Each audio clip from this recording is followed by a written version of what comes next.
Hey, so I just wanted to talk about a few things that I was learning about recently, or things that I kind of already knew, but I guess got clarification on. Um, so I was doing some research into attachment styles and just kind of trying to figure out, some of the things. As you get older and you're trying to put things back together, you kind of start noticing patterns and things like that. Like you're like, I do notice like with friendships or just like, relationships or family things or anything like that have been through my life. I've noticed there's always been certain patterns, and so I started just researching into that.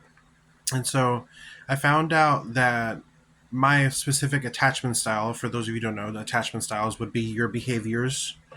So like an avoidant attachment style would be somebody who doesn't deal well with, they kind of just like try to stay away from confrontation. If you start yelling or anything like that or arguing, they're going to be like whoosh, and shut down and get out of there. So things like that. So I was researching, and I guess mine is technically classified as what they would call a disorganized attachment style, which is a mix of an avoidant personality and also a anxious attachment personality type. So basically, like, people with this specific attachment style will seek connection, but then if you feel like you're being rejected or dismissed or not heard, you'll immediately go into like withdrawal and like shut down and kind of just like, all right, and like mentally check out. And I do notice like throughout my life I've had that where I will try hard to get a conversation going or to communicate, and when the person is just not hearing me, or I feel like my voice is unheard, or the same thing keeps happening on over and over again and I feel like there's no point in talking about it anymore, I just completely shut down to the point where it's just pure silence. I won't say anything. I mentally will just dissociate and check out somewhere else because I'm just trying to cope with the emotions of like rejection or just dismissal. So I just go into a protective shell of shutdown. And I was just reading through some things and found it just very interesting. Um, and yeah, I've been doing a lot of research the past. I'm not gonna lie, anyone who's been following up and everything, it's been like a really rough past couple of weeks since the holidays and everything. Specifically, like the day after Christmas, I had like a complete breakdown basically, and still haven't recovered from it. I'm trying to get there, but basically, um, I started thinking back on some things from childhood that just popped out differently, and I may have mentioned this in other videos or such, but it's just making me kind of connect the dots now.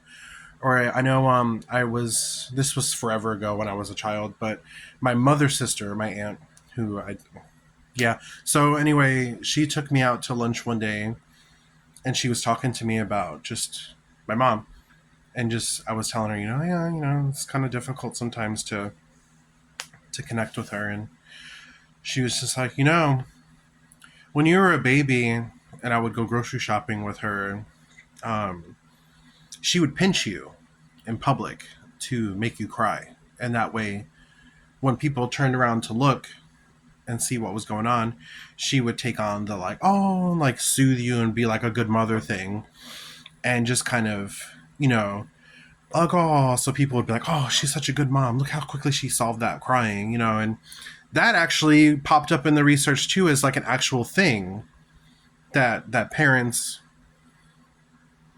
have a thing with. Not all parents, obviously. Parents with unresolved trauma, most likely. My mom was a very traumatized person herself, but I didn't believe it for a while. Like I was like, that seems like some shit startery kind of stuff to say. But then I was like, it took me a while to realize, like, no, she was telling me. I believe she was telling me the truth because I remember when I used to be a Jehovah's Witness and as a child in the Kingdom Hall, it's boring to be a child sitting in complete silence listening to someone talk like the dry eye guy. So basically, if I fell asleep or laughed or did anything, whatever, my mother would actually reach over and she would dig her nails and pinch hard, like into me. And like putting all these pieces together and just looking back, I'm like, yeah, I think she was telling me the truth. She was telling me the truth. That happened. And so it just kind of made me realize like that kind of stuff happened all throughout my relationship. There was a constant push pull where it's like you wanted to seek the safety of your parent, and both of them were not safe.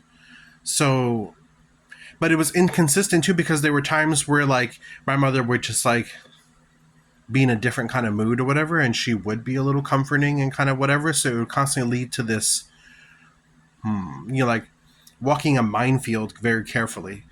And I'm realizing now after, enduring that my entire life, like I've taken that into my adult life where that formed, like most children's early experiences do, that formed how I view the world and how I view people, where my trust issues are severe to the point where like if I start talking and I start picking up on stuff like that, whoosh, done. And like, yeah, it's interesting when I look back on my journey how when I first got out of the Jehovah's Witnesses, I was 19, had no life experience and kind of got tossed into this like foreign dimension that I was like, what is even all this? Like, I don't know how to do this. And basically, like, I pretty much had to figure out how to blend in as quickly as possible with society who had their actual lives to formulate the real world. Whereas I was just coming into the real world as a 19-year-old person trying to act like I had it all together, and I did not have it all together. I didn't know what I was doing or where I was going. So